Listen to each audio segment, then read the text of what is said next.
So gut health is all the rage right now, but why? What is the big deal? I know you've heard about it, you've seen all these products you're supposed to be taking. What can you do to help fix your own gut, and how do you know that your own gut is out of balance, right? So this is poop under the microscope, okay? That's all bacteria. All of the purple and pink that you're seeing there is bacteria. That is how much microbiome is in your gut. I don't think people understand how much of your gut consists of bacteria. It controls you essentially more than you ever thought possible. So what does this bacteria do? Well, the good bacteria can help control bloat, gas, abdominal pain, food intolerances. If you've been told that you're allergic to a bunch of foods or intolerant to a bunch of foods, I shouldn't say intolerant. Weight gain that's unexplained, all that bloating in your gut, joint pain. Did you know some joint pain can actually be connected to your gut as well? The bad bacteria actually could be what's causing your fatigue, any diarrhea, constipation issues, nausea, and a whole host of other issues in your body. And it's connected to your brain, obviously. So that's what can cause the fatigue, the mental clarity issues and stuff like that. So here's an example of some of the good bacteria. We have the firmicutes. Okay, you want to enhance your firmicutes because they make you firm and cute, is what I've heard on a bunch of social media podcasts that I've listened to. It stops inflammation. It's got butyrate, which helps keep that intestinal wall intact, right? So you don't have all of the bad food particles entering into your bloodstream, causing even further inflammation, right? We've all heard of leaky gut. This can help with that. We got the proteobacteria, which is things like E. coli. And when you think of E. coli, you may think food poisoning. But in all actuality, we have good E. coli as well, which helps battle the bad bacteria and keep them away, right? Food poisoning and those types of things. Bacteroides definitely keeps your gut healthy, helps you absorb your nutrients. And we got the actinobacteria, which creates kind of an intestinal bacteria that inhibits even further inflammation. Inflammation is a problem. It's a huge problem in our society for sure. So what is causing the bad bacteria to get out of hand, and what is causing what can cause the good bacteria to flourish, right? Because that's the balance that we want to get. Sugar. Sugar is your problem, okay? Sugar fuels those bad bacteria that cause the fatigue, diarrhea, constipation, skin issues, nausea, mental clarity, anxiety sometimes, depression sometimes. Now, I'm not saying that all of those cases are definitely caused by your gut, but it's definitely something to look into, right? When you eat excess sugar, you're fueling that bad bacteria, okay? We don't want to fuel the bad bacteria. So a couple things that we can do. Number one, the foods that you're eating. We're hitting into the holiday season at the time of this recording, right? How many potlucks are you having at work? How many cookies are you eating? How much sugar are you putting in your body in the form of any carbohydrate, right?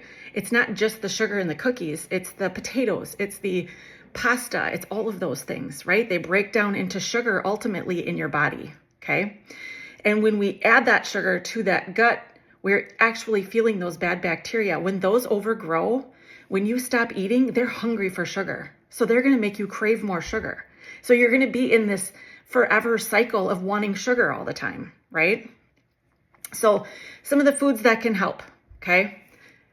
Fermented foods. You've heard about that before. Kimchi, sauerkraut, those are great. Sometimes those are difficult to tolerate. I know they're not my favorite either. Anything high in fiber, okay? Fiber can help as well, right? One of the other things that you can do is add a supplement to help fuel your good bacteria, okay? And add digestive enzymes to actually be able to digest your food more properly on the front end. That's where I bring in Enrich, okay? I didn't think I needed Enrich. I don't know if some of you may have seen my pudding demo. If you haven't, go ahead and watch it. Enrich has 11 strains of digestive enzymes. This is what's normally added in your intestine by your pancreas. Amylase breaks down carbohydrates. Lipase breaks down fats. You've got tons of cellulase to break down plant materials to a better level. We have enzymes that break down beans so you don't get that gassiness.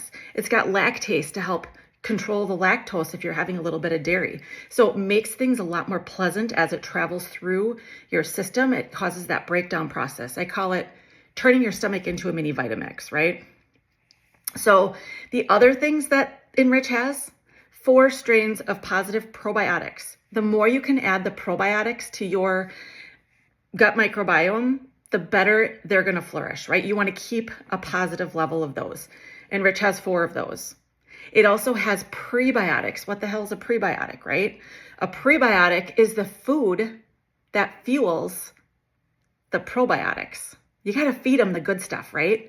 If you're just sitting there throwing sugar at your bad microbiome bugs, they're just going to overflourish, right? We want to overcompensate by adding the good microbiome, and we want to feed that good microbiome those prebiotics, which is also included in Enrich, right?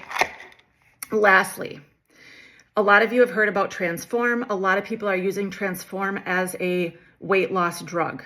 It is working for a lot of people, but the bigger picture here, okay, is when you eat that sugar, if we can convert that sugar to fiber, okay, you're not going to absorb as much of that sugar, which is inflammation causing and fueling that bad microbiome.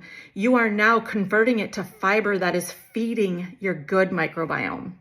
So Transform is another option out there of a way to help fuel the good microbiome and not fuel the bad microbiome. Is this going to help you lose weight? All of this? Sure. You're still going to have a calorie deficit and things like that to help. But moving into the new year, getting through the holidays, the stress, the anxiety, some of the depression, some of the mental clarity, the fatigue, all of those things, look at the amount of sugar that you're consuming and see if that is what's fueling your bad microbiome instead of your good microbiome. So just some ideas on things that can help you get through the holidays on a much more positive level, and head into the new year being able to lose weight a lot faster. All right, have a great day.